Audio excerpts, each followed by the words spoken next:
দায়িত্ব পাবার ১ মাসও হলো না, এর মধ্যেই ৮ জন প্রতিমন্ত্রীর মন্ত্রণালয়ের পুনর্বণ্টন। এটার কারণ কি? এছাড়া হঠাৎ করেই শুরু হয়েছে ডক্টর ইউনূসের আমলের উপদেষ্টাদের বিরুদ্ধে দুর্নীতির তদন্ত, তাদের ব্যাংক স্টেটমেন্টগুলো চাওয়া হয়েছে। এটার পেছনেই বা রহস্য কি? এদিকে আজকে শুক্রবার জুমার নামাজের পরে দেখলাম জামাত বিক্ষোভ মিছিল করেছে। তারা উপদেষ্টা রেজওয়ানা হাসান এবং ডক্টর খলিলুর রহমানের গ্রেপ্তার চায় ইলেকশন ইঞ্জিনিয়ারিং এর কারণে। এসব নিয়েই আজকের আলোচনা। শেষ পর্যন্ত সাথে থাকুন এবং একদম শেষে একটা ছোট্ট বাট ভীষণ গুরুত্বপূর্ণ ভিডিও ক্লিপ।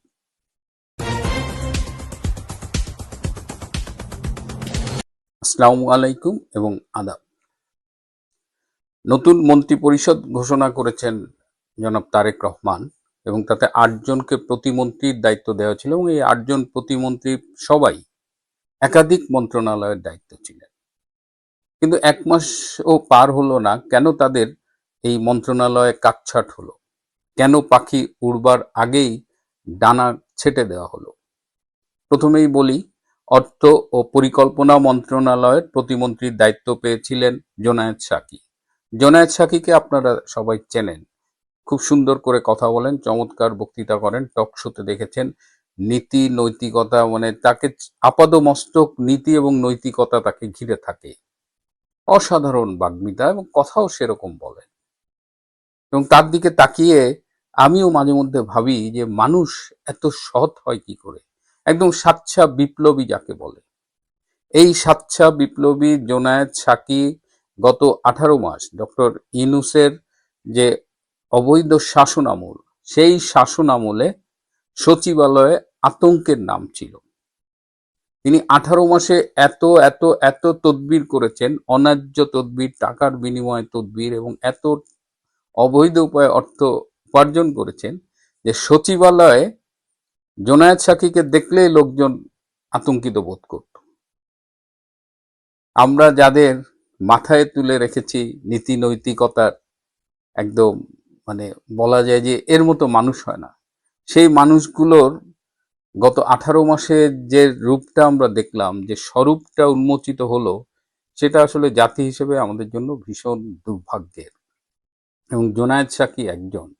এই জোনায়েদ সাকি অর্থ পরিকল্পনা মন্ত্রণালয়ের দায়িত্ব পেয়ে তিনি প্রথমেই কি করেছেন, তার একজন পরিচিত আছেন যিনি বাংলাদেশ ব্যাংকের ডেপুটি গভর্নর ছিল, তাকে সরিয়ে দেওয়া হয়েছে, তাকে আবার পুনর্বাসন করার জন্য তিনি ক্ষমতার প্রয়োগ করার চেষ্টা করেছিলেন। তিনি প্রত্যেকটা বেসরকারি ব্যাংকে ফোন করে এমডিদের সাথে কথা বলেছেন। তিনি বিভিন্ন ঋণ খেলাপি শিল্পপতিদের সাথে যোগাযোগ করেছেন, বিভিন্ন বেসরকারি ব্যাংকের উপরে চাপ প্রয়োগ করেছেন সেই ঋণ অ্যাডজাস্ট করার জন্য, বা নানা রকমের অবৈধ তদবির তার। যেহেতু ক্ষমতায় না থেকে 18 মাসে সচিবালয় একদম কাঁপায় ফেলছে, আর এখন তো সে নিজেই মন্ত্রণালয়ের হাফ মন্ত্রী। এইটা কিন্তু চাওর হতে বেশি সময় লাগেনি। সুতরাং তাকে ডানা ছেটে এখন পরিকল্পনা মন্ত্রণালয়ের প্রতিমন্ত্রী করা হয়েছে। তিনি নির্বাচন করেছিলেন বিএনপি জোটের সাথী হিসেবে এবং সেই হিসেবে ব্রাহ্মণবাড়িয়ার একটা আসন থেকে জয়লাভ করেছিলেন। এইসব লোক স্বতন্ত্র নির্বাচন বা নিজের দল থেকে নির্বাচন করলে 500-1000-এর বেশি ভোট পায় না। তো বিএনপি তাকে সংসদে এনেছে, কিন্তু 1 মাসও তাকে যে দায়িত্ব দিয়েছিল পুরোটাই রাখতে পারেনি। আরেকজন হলো ববি হাজ্জাজ। তার চালনে বলনে পুরো স্টাইলিশ বয়। সে ববি হাজ্জাজকে দিয়েছিলেন শিক্ষা, প্রাথমিক ও গণশিক্ষা মন্ত্রণালয়, দুটোর প্রতিমন্ত্রী। তিনি দায়িত্ব নিয়েই বললেন বাংলাদেশের শিক্ষা তিনি এমন জায়গায় নিয়ে যাবেন যে পৃথিবীর লোকজন যায় বাংলাদেশে পড়তে যাবে। মানে বাংলাদেশে কি এই লোকগুলো বসবাস করে?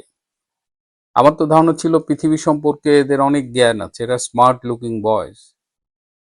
এবং সে বেশ উদ্ভট কথাবার্তা হয়েছে, তাকে ছেটে দেওয়া হয়েছে ডানা, তাকে এখন শুধুমাত্র প্রাথমিক এবং গণশিক্ষা মন্ত্রণালয়ের দায়িত্বে রাখা হয়েছে। বিকাশ নুরু, ডাকসুর এক্স ভিপি নুরু, তিনি পেয়েছিলেন শ্রম কর্মসংস্থান এবং প্রবাসী মন্ত্রণালয়। তিনিও ফোন করে দাপট দেখানো, ক্ষমতার অবৈধ প্রভাব এগুলো শুরু করে দিয়েছিলেন, তারও দানা কাটা হয়েছে। এরকম 8 জন প্রতিমন্ত্রীর বিরুদ্ধে বিভিন্ন অভিযোগ উত্থাপনের কারণে তাদের দানাটা ছেটে দিয়েছেন তারেক রহমান। তারেক রহমান বলেছেন বিগত সরকারের মতো তিনি এই ভুলটা করবেন না। তিনি 6 মাস পরে মন্ত্রীদের পারফরমেন্স রিভিউ করবেন এবং যারা যারা পারফর্ম করতে পারবেন না তাদের তিনি সরিয়ে দেবেন। তিনি বলেছেন যে আগের সরকার বিভিন্ন জায়গা থেকে মন্ত্রী বানাতেন এবং সেই মন্ত্রীর পারফরমেন্স যাই হোক তাকে সাধারণত টার্ম শেষ করতে দেওয়া হতো। 2-1 জনের ক্ষেত্রে ব্যতিক্রম হয়েছে, কিন্তু তারেক রহমান সেটা করবে না। আওয়ামী লীগের একটা যুক্তি ছিল তারা বিভিন্ন আসন থেকে নির্বাচিত এমপিদের মন্ত্রী বানাতেন, এর মাধ্যমে তারা পেরিফেরিতে নেতাদের ক্ষমতায়ন করতেন, কিন্তু পারফরমেন্স অনেকেই ঠিকমতো পারফর্ম করতে পারেনি। অনেকেই দুঃখ করে বলেছেন যে আওয়ামী লীগ এ টিম নিয়ে না, আওয়ামী লীগ শেখ হাসিনার সি টিম নিয়ে খেলতে ভালোবাসেন, এটা অনেকে বলেছেন। তো যাই হোক, প্রতিমন্ত্রীরা সেই পাখিদের মতো উড়িবার আগেই যার দানা ছেটে দেওয়া হলো। আর একটা নতুন ঘটনা আমরা দেখছি, আসিফ মাহমুদ ভুঁইয়াকে দিয়ে শুরু হয়েছিল যে উপদেষ্টাদের ব্যাংক হিসাব তলব করা হচ্ছে। এই ইনুস চলে যাওয়ার পরেই কিন্তু উপদেষ্টাদের বিরুদ্ধে, ইনক্লুডিং ডক্টর ইনুস, অসংখ্য অভিযোগ, শত শত অভিযোগ দুদকে জমা পড়েছে। অনেকে বেনামে, অনেকে স্বনামে, অনেকে প্রমাণ সহ অভিযোগ জমা দিয়েছে। তো এখন প্রথমে আসিফ মাহমুদ ভুঁইয়ার ব্যাংক স্টেটমেন্ট তলব করা হয়েছে, তারপরে আরো কয়েকজন, রিজওয়ানা হাসান আরো কয়েকজন উপদেষ্টা এবং একজন ব্যক্তিগত সহকারীরও দেখলাম যে ব্যাংক হিসাব তলব করা হয়েছে।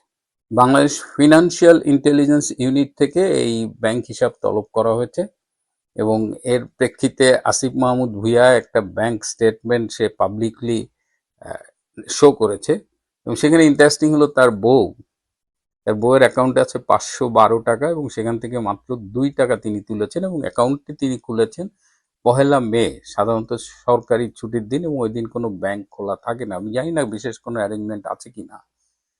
এরপরে অন্যান্য উপদেষ্টারাও ব্যাংক স্টেটমেন্ট জমা দেবেন এবং জমা দিয়ে তারা দাবি করছেন যে দে আর ভেরি ক্লিন। কিন্তু আসিফ মাহমুদ ভুঁইয়ার কথাই যদি ধরি, তার ওয়েস্টিনে খাওয়া, তার এক একটা নাইকি জুতা যেগুলোর দাম 1 লাখ 1.5 লাখ টাকা বা আরো বেশি, তার চলন বলন, এগুলোর সাথে তার যে ব্যাংক স্টেটমেন্ট এটা মেলে না। তার এপিএস এর বিরুদ্ধে দুর্নীতি, তার এলাকায় তার যে অ্যালটমেন্ট সেখান থেকে দুর্নীতি এবং তার বিরুদ্ধে দুর্নীতির যে অভিযোগ, সেটা কি ব্যাংক স্টেটমেন্ট দিয়ে আসলে প্রমাণ হবার মতো? আজকাল দেখা যাচ্ছে যে তারা ক্রিপ্টোকারেন্সিতে টাকা রাখতেছে। এই যে বৃহত্তর সিলেটের এক সমন্বয়ক দেখলাম মেহাদি, তারও এই 40 লাখ টাকা নাকি ক্রিপ্টোকারেন্সিতে পাওয়া গেছে ইন্ডিয়ায়, যে তাও। সো এইসব ব্যাংক স্টেটমেন্ট দুর্নীতি যদি ধরতেই চান, তাহলে এই যে Rizwana, Asif Bhuiyan, bank statement it's okay, that's part of the investigation, but এদের গ্রেপ্তার করা দরকার। গ্রেপ্তার করে এক্সটেন্সিভ তদন্ত করা উচিত। এদের যে ডিজিটাল ডিভাইস আছে, মোবাইল ফোন, ল্যাপটপ, এগুলো সবগুলোর ফরেন্সিক এক্সামিনেশন করা উচিত এবং এদের জিজ্ঞাসাবাদ করলে এদের বিরুদ্ধে অভিযোগ তো এই দুর্নীতির টাকা এরা বিদেশে পাচার করেছে, সেই জায়গাটা জিজ্ঞাসাবাদের মাধ্যমে বের করতে হবে। সেইটা যদি না করা হয়, এই ব্যাংক স্টেটমেন্ট তলব করে যদি দুদক তাদের মানে ক্লিন সার্টিফিকেট দিয়ে দেয় যে না এরা কোনো দুর্নীতি করেনি, সেই আশঙ্কা কিন্তু থেকে যায়। সো এই যে ব্যাংক স্টেটমেন্ট চাওয়া হচ্ছে বা এই নাম কাগজে তদন্ত করা হচ্ছে, এটা কি আসলে তারা দুর্নীতি করেছে সেটা খুঁজে বের করবার জন্য, নাকি তাদের একটা ক্লিন সার্টিফিকেট ধরায় দেওয়ার জন্য, যাতে বলতে পারে তারা বুক ফুলিয়ে যে তারা কোনো দুর্নীতি করেনি? Already doctor Asif Nazrul Facebook status দিয়ে বলেছে তিনি 1 পয়সাও নাকি দুর্নীতি করেননি। এরকম ডাহা মিথ্যা কথা একজন বিশ্ববিদ্যালয়ের প্রফেসর, তিনি কথা বলতেন না, দ্যাটস ফাইন। এত বড় গলা, চোরের মার বড় গলার মতো অবস্থা হয়েছে তার এই যে সাব রেজিস্ট্রারদের পোস্টিং, বদলি, এসব নিয়ে তিনি যে পরিমাণ টাকা ঘুষ খেয়েছেন, রিমান্ড, মামলা, জামিন, এই যে কত কত, তার বিরুদ্ধে তো 1000 কোটি টাকা পাচারের অভিযোগ। সো এইগুলো আসলে যদি সরকার আসলেই এই দুর্নীতি উদ্ঘাটন করতে চায়, there are ways and that should be strictly followed. না হলে এই লোক হাসাবেন না, তাদের এই ক্লিন সার্টিফিকেট দেবেন না। এদিকে আজকে জামাতে ইসলাম যেটা করলো, জামাতে ইসলাম এখন নতুন করে গো ধরছে যে ইলেকশন ইঞ্জিনিয়ারিং হয়েছে এবং রিজওয়ানা হাসান চৌধুরী খুব গর্ব করে বললেন আমরা জামাতকে ঠেকিয়ে দিয়েছি। আমি তো বুঝলাম না জামাতকে ঠেকানো না ঠেকানোর উপদেষ্টারা কারা। এটা তো তাদের ভাষায় যদি বলি, একটা ফেয়ার ইলেকশনের মাধ্যমে নির্বাচিত সরকার, তাহলে সেখানে তারা ঠেকাইলেন কাকে, উঠাইলেন কাকে, বসাইলেন কাকে, এটা কি কথা?